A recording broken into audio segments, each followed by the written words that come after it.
Assalamualaikum warahmatullahi wabarakatuh. Jumpa lagi bersama kami di Bitok Banjarmasin Post Bicara Apa Saja. Bersama saya Agus Rumpoko, jurnalis Banjarmasin Post.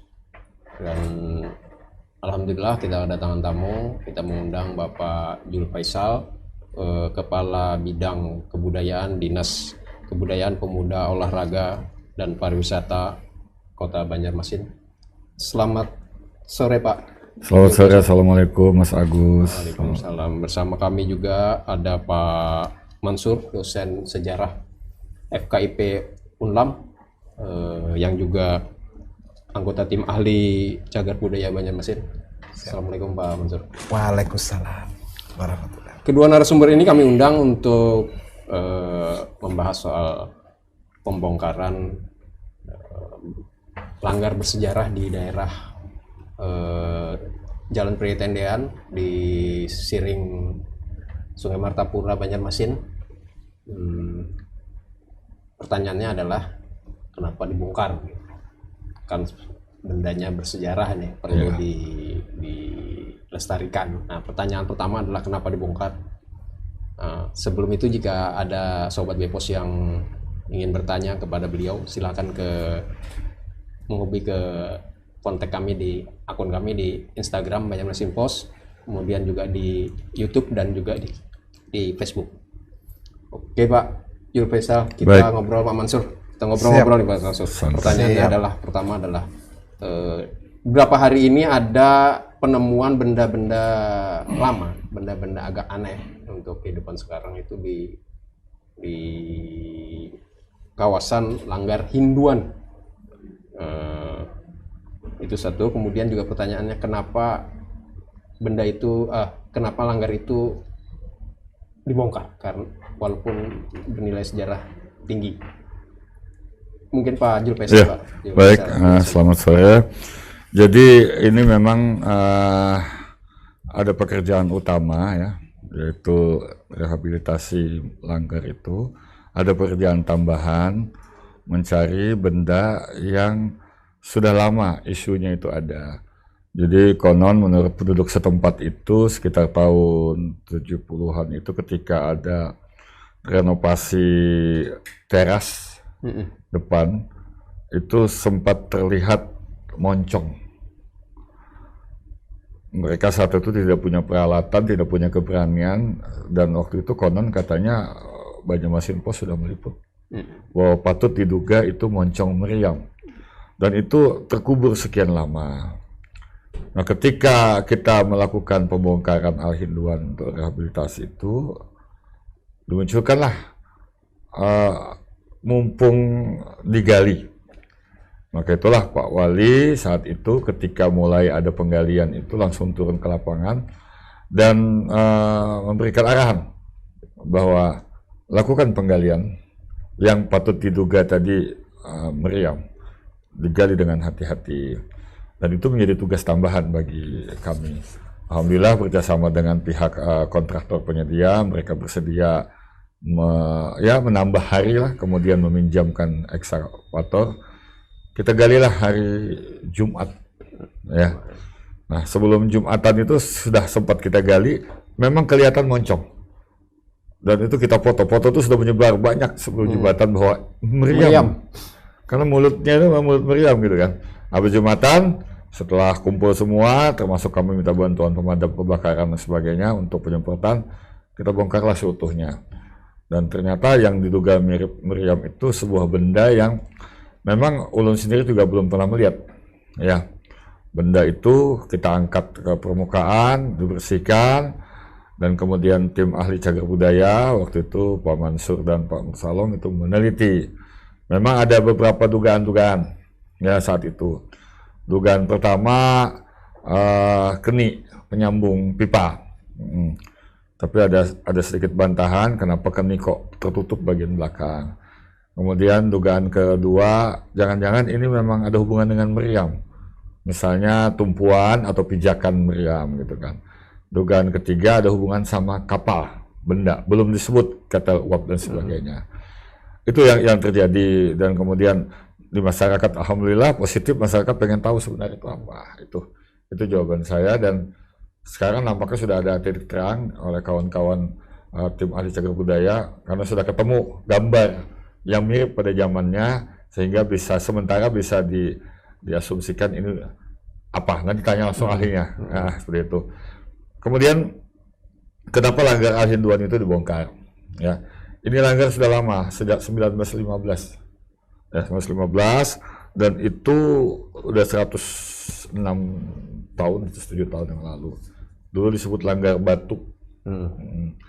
Ini tanahnya adalah wakaf yang diberikan oleh Habib Salim. Di situ kan di daerah Sungai Mesa itu banyak Habib, tokoh-tokoh Habib ya. Nah, wakafkan, dan Al-Hinduan itu kan nama marga istrinya dipakai seperti itu. Nah, Anda bisa bayangkan bangunan yang 1915,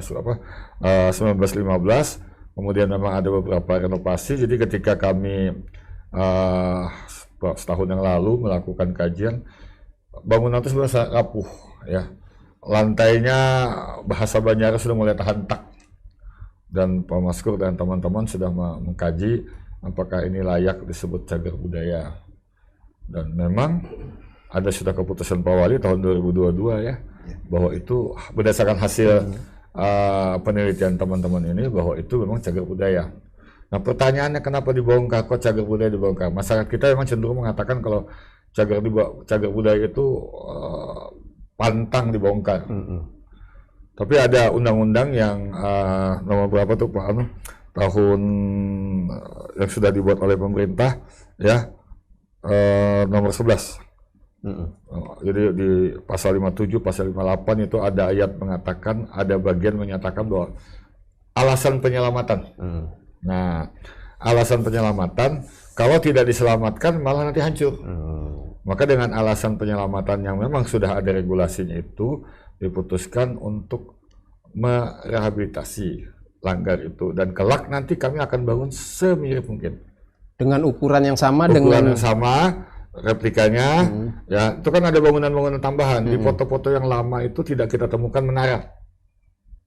menara tidak ada karena Mas Agus, saya masa kecilnya adalah di samping langgar itu. Iya. Saya Jadi memang tidak ada menara itu. Tidak berarti menara itu bukan bagian daripada entah tahun berapa itu dibangunnya menara. Maka itu di menara juga kita hancurkan ini karena ternyata menaranya itu tidak langsung menancap ke bumi, bahaya sekali itu. Ya. Nah, itu alasannya kenapa Al-Hinduan harus kita atur lagi, kita bikin lagi. Alhamdulillah kami di bidang kebudayaan, Dinas Kebudayaan Kementerian Olahraga Pariwisata, berdasarkan arahan pimpinan kita menganggarkan tahun ini ya 1,4 M kita anggarkan, dan ini sudah mulai pembangunan. Insya Allah nanti bentuk langgarnya mirip seperti aslinya. Tapi jangan lupa, cagar budaya itu juga terkait dengan sejarah yang terjadi di sekitar langgar. Mau dihabisin sekarang apa nanti aja nih ceritanya? Kalau gitu saya tanya ini aja. Kalau direnovasi, apakah ada sesuatu yang bisa membuat kita terkenang? Oh, ini sebenarnya ada yang benda lama gitu. Kalau beton-betonnya baru kan tidak ada. Ada yang ditinggal? Ada. Jadi memang ada apa namanya itu keramik ya. Beberapa keramik kita selamatkan yang masih asli gitu kan. Kemudian tulisan-tulisan yang masih asli kan, dulu orang membuat kaligrafi kan masih berpahat seperti itu.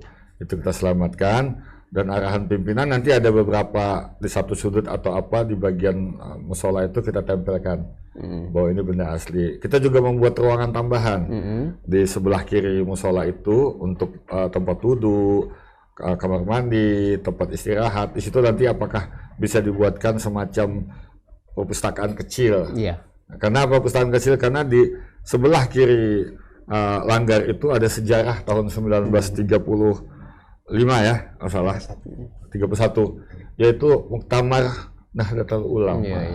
Nah, kita sangat beruntung bahwa ternyata ketika belum merdeka ya, Banjarmasin khususnya Sungai Mesa itu tempat pertama di luar Pulau Jawa ya. Diadakan Muktamar NU. Iya, jadi asal muasal NU sebenarnya di Kalimantan ya, itu ada di Sungai Mesa. Itu di bangunan itu pertemuannya di luar, di samping. Di samping. Jadi konon katanya di samping di samping musola itu, langgar itu, karena saya masa kecil di sebelah kanan langgar, itu ada seperti gudang. Seperti gudang. Jadi itu dijadikan markas Nahdlatul Ulama dan muktamarnya terjadi tahun 1936, Mas. Ya. Juni, dimulai dengan 1931 di situ. Kita sudah melakukan kajian ke markas NU di Jakarta. Memang hampir tidak ketemu fotonya. Iya. Dokumentasinya, tapi Pak? dokumentasi catatannya ada. Bentuk catatan. Tidak ada foto. Bahwa itu memang ada muktamar di situ. Nah, itulah lalu keinginan Pak Wali. Saya juga sebenarnya ingin sayembarakan. Siapa tahu Kalimantan Selatan ada yang punya fotonya. Karena kalau itu ada fotonya, bangunannya dan sebagainya, kita akan bangun lagi di situ. Bangun lagi sebagai tempat titik pangkal Nahdlatul Ulama di Kalimantan Selatan. Nah itu kaitan Al-Hinduan itu.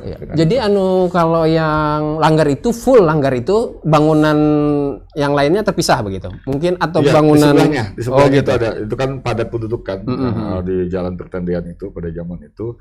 Jadi ada tempat yang memang seingat ulun, karena ulun lagi masa kecil itu seperti gudang, seperti gudang ya. Tapi ternyata ada sejarahnya. Mungkin kalau fakta sejarah ditemukan, mungkin tidak akan dibongkar ketika ada menjadikan tempat untuk umum di situ. Nah mudah-mudahan ada masyarakat Kalimantan Selatan dimanapun Anda berada, siapa yang punya foto atau dokumen tentang Muktamar NU atau minimal foto langgar Al-Hinduan dan tetangga di sebelahnya, kalau ada silakan lapor dengan kami. Ya, karena Pak Wali menunggu sekali foto itu untuk membuat bangunan yang menyerupai, jadi ruang pamer nanti. Gitu. Kita bangga karena NU pernah hadir di luar Pulau Jawa, ya di Kalimantan. Bukan di Sumatera, bukan di Sulawesi, bukan di mana-mana. Di Sungai Mesa. Artinya sejarahnya tidak hanya sekedar dari sisi usia ya Pak Mansur ya, Pak Ajul. Artinya ada segi politiknya juga. Politiknya juga ada. Iya, politiknya bahwa kenapa mereka memilih Sungai Mesa itu tentu tugas sejarah. Iya, mungkin Mas Mansur bisa menjelaskan nih gimana anunya. Jadi kalau langgar Al-Hinduan itu kalau kita telusuri lagi ya, tadi Pak Jul sudah menyampaikan, itu mulai dibangun sekitar tahun 1915. Jadi usianya itu hampir 107 tahun ya. Di 1 abad lebih berdiri langgar yang awalnya itu bernama Langgar Batu. Jadi dibuat dari bangunan beton saat itu, karena di tahun itu kita sudah mengenal teknologi beton awalnya oleh pemerintah Hindia Belanda. Nah, Langgar Al-Hinduan itu banyak yang bertanya-tanya di awal gitu ya Pak ya. Kenapa sih namanya Hindu gitu ya? Walaupun mungkin tadi Pak Jul sudah menyampaikan bahwa Hinduan itu adalah sebenarnya nama marga, bukan agama Hindu yang kayak kita kenal di Indonesia ya. Jadi Hinduan itu kan awalnya sebenarnya nama marga, jadi ada tokoh di Jazirah Arab itu ada Umar yang nantinya ada nanti silsilahnya, nasabnya itu jadi dari Habib Umar, Waliullah Umar bin Ahmad bin Hasan, kemudian bin Ali bin Muhammad Mauladawiyah. Nah, Umar inilah yang kemudian mendapat gelar sebagai Hinduan. Karena dia memiliki iman, memiliki fisik yang kuat, yang diibaratkan oleh orang-orang Mekah itu sebagai Hindi, sebuah pedang dari India. Orang Arab itu menampakkan pedang itu dengan Hinduan, jadi menamakan pedang yang tajam, besi yang kuat buatan India, yang dalam bahasa Arab dikenal dengan Hinduan. Nah, dari Habib Umar itu kemudian melalui nasab Alawiyin itu menyebar ke Nusantara, dulu namanya sekarang Indonesia. Nah, itulah kemudian jadi awal menyebarnya marga Hinduan yang ada di Indonesia. Tapi di Banjarmasin memang marga ini kurang dikenal karena memang sedikit sekali keturunannya.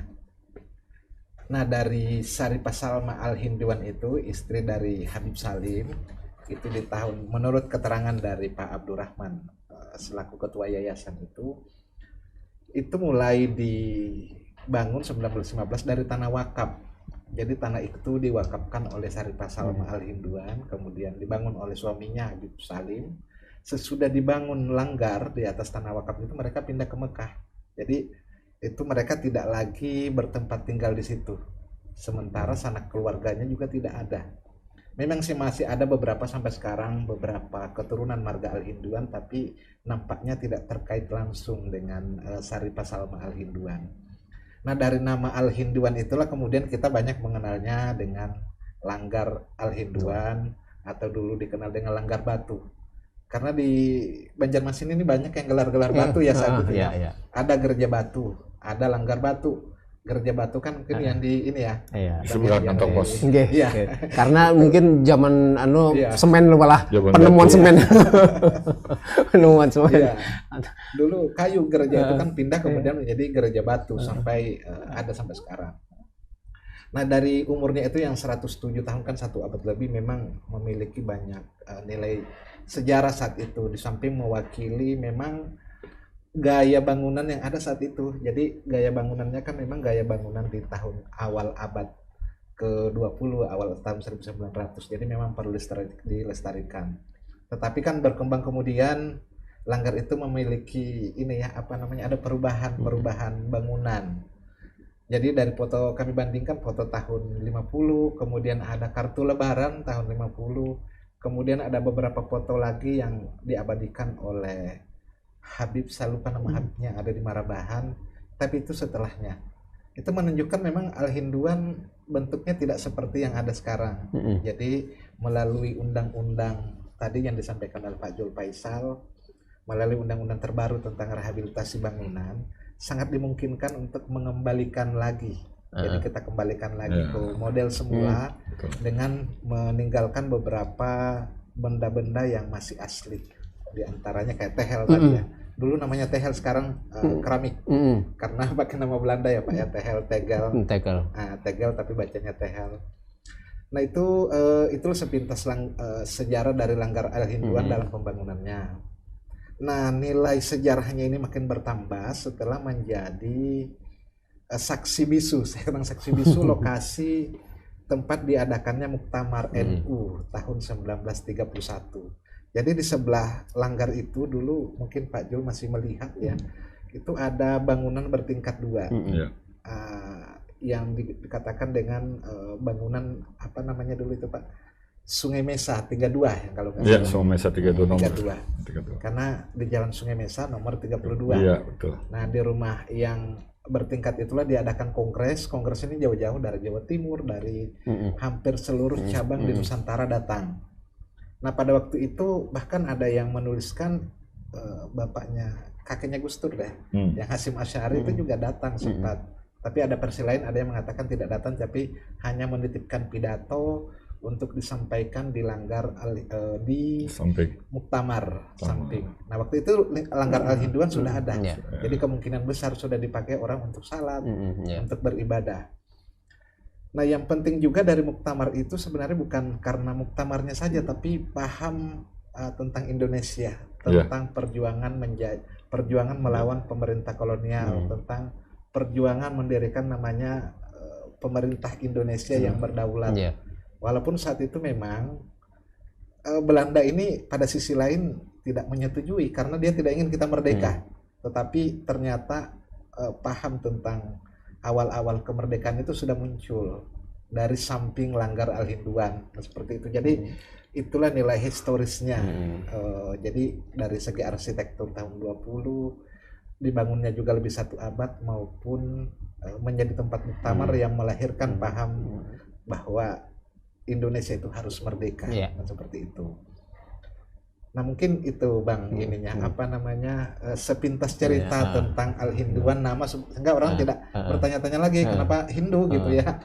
Padahal sebenarnya marganya ada, tapi memang langka dan sulit dicari apalagi di kota Banjarmasin ya. Seperti itu. Oke, terima kasih Mas Mansur atas penjelasan sejarahnya.